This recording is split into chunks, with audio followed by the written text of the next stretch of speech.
আমা, মা। হ্যাঁ বল। বাবা কোথায় গো? বাবা কাজে গেছে, ফিরতে রাত হবে।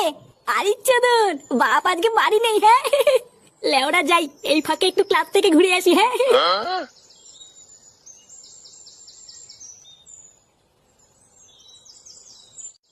কি কি একবার বলছিস? হ্যাঁ গো বল্টুদা, পুরো গ্রামের লোকের কথা শুনে যা বুঝলাম, এটা তো তাই দাঁড়াচ্ছে।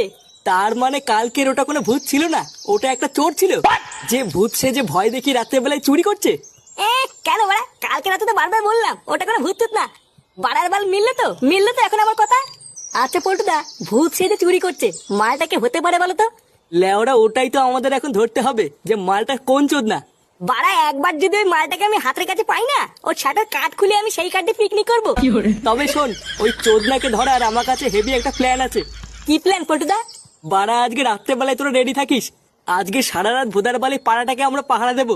কোন চোদনার এত বড় সাহস সেটা আজ রাতেই দেখবো। তুমি চাপ নিও না পল্টুদা, আমরা ঠিক সময় রাত্রেবেলায় চলে আসবো। হ্যাঁ, এবার শুধু রাত হওয়ার অপেক্ষা।